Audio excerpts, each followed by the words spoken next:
She was simply dismissed. The condescending looks, the smug smirks, the blatant doubt in her abilities, all because of her skin color. But when Alicia Grace became the head of the company, fate took an unexpected turn. What she did next would shock even the most seasoned. But let's start from the beginning. Alicia Grace, a 32-year-old black woman with a stellar resume, carefully prepared herself for an important interview for a managerial role at a prominent company. Arriving early, she took a deep breath, ready to make a lasting impression. But the moment she walked into the office, she felt the temperature drop. John Harris, a 45-year-old white manager with a smug smile, greeted her with a glance that barely masked his condescension. Dressed in a tailored suit that seemed to reflect his sense of superiority, John sat back, skimming her resume with a bored expression before setting it aside. With a dismissive tone, he remarked, "We're not really looking for experiments here." Alicia felt the sting of his words, but kept her posture firm, determined to let her ideas and experience speak for themselves. She launched into her vision for the department, outlining clear strategies for growth and engagement. But as soon as she started, John interrupted with an exaggerated sigh, leaning back in his chair with an amused grin. To him, this interview was merely a formality, a box to check before hiring someone he considered more fitting for the company's image. Alicia felt herself shrinking under his dismissive gaze, but pressed on, adjusting her tone to maintain her confidence. She presented her ideas with professionalism, though inside she could feel anger simmering. She had poured years of experience and passion into her career, and it was clear John couldn't care less about any of it. Finally, after cutting her off one last time, John ended the interview with a half-hearted smile and a casual, "We'll be in touch," making it painfully obvious that he had no intention of considering her seriously. As she left the office, Alicia felt a wave of disappointment mixed with anger, realizing that her skills and qualifications had been disregarded simply because of preconceived notions. Yet, in that moment, a quiet resolve began to take root. She wasn't going to let one arrogant manager's prejudice hold her back. Leaving the office that day, Alicia felt a storm of anger and humiliation churning within her, but giving up wasn't in her nature. That night, still fuming, she picked up her phone and called her old friend Mark, who worked in HR at the same company. Mark, a black man who had faced his own battles with prejudice in the workplace, understood her frustration immediately. He listened intently as she recounted every humiliating detail of the interview. "Alicia, you have to go public with this," Mark advised, his tone firm. "You're not the first one to go through this here, but maybe you can be the first to make them listen." Mark's words gave her a surge of strength. Alicia knew he was right. She decided to write an open letter describing the casual discrimination she'd endured, naming her experiences plainly. After a night of intense writing, she shared the letter on social media, exposing not just John's behavior, but the culture of subtle prejudice that seemed embedded in the company's walls. Within hours, the post began to gain traction. Comments poured in from friends, strangers, and even a few co-workers who had experienced similar treatment. Inspired by her courage, other employees shared their stories of being dismissed, ignored, or belittled, painting a vivid picture of a workplace culture that thrived on exclusion. News of her post spread quickly, and within days, several journalists reached out to her, intrigued by her story and her bold stand. Alicia agreed to do interviews, feeling both empowered and nervous. Each conversation revealed just how deeply ingrained these problems were, and how ready people were for change. Meanwhile, John was summoned by upper management, demanding an explanation for the sudden spike in negative publicity. Caught off guard but still unapologetic, John dismissed the complaints as overreactions, refusing to acknowledge any fault on his part. But as Alicia's story continued to circulate, his comfortable position began to feel more precarious. For the first time, he felt a hint of the pressure that Alicia and others like her had carried for years.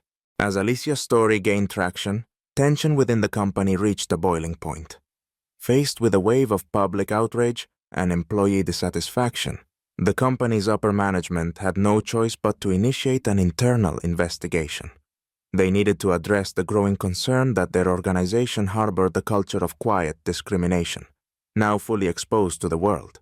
Alicia was called in to speak with senior executives, and she prepared for the meeting with a mix of nerves and determination. As she entered the boardroom, she was greeted by a panel of executives whose expressions ranged from discomfort to reluctant interest. Calmly but firmly, Alicia recounted her experiences with John, detailing his condescension, the dismissive tone, and his outright refusal to engage with her qualifications. But she didn't stop there. She spoke about the broader patterns she'd noticed during her time at the company and how these actions affected not only her, but other employees. Several colleagues had come forward to support her claims, either in writing or by sharing their own experiences with HR. Her words were unwavering, her voice steady and resolute. The executives shifted uncomfortably in their seats as Alicia spoke, visibly moved by her conviction. This wasn't a case of a single disgruntled applicant. It was an indictment of a culture that had gone unchecked for too long. Meanwhile, John could feel the walls closing in.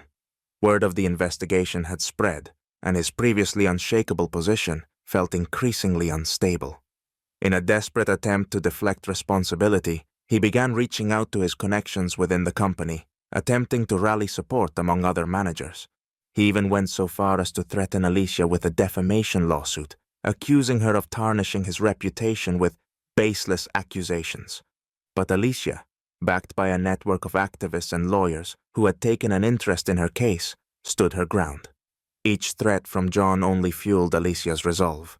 Journalists continued to cover her story, drawing national attention and amplifying her voice. Pressure mounted on the company from all sides, with the public demanding answers and justice.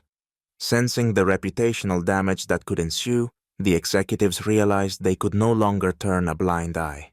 They needed to address the issue, both to protect the company's image and to show a commitment to change. Slowly, they began implementing real reforms, establishing strict anti-discrimination policies, training programs, and accountability measures to prevent future incidents.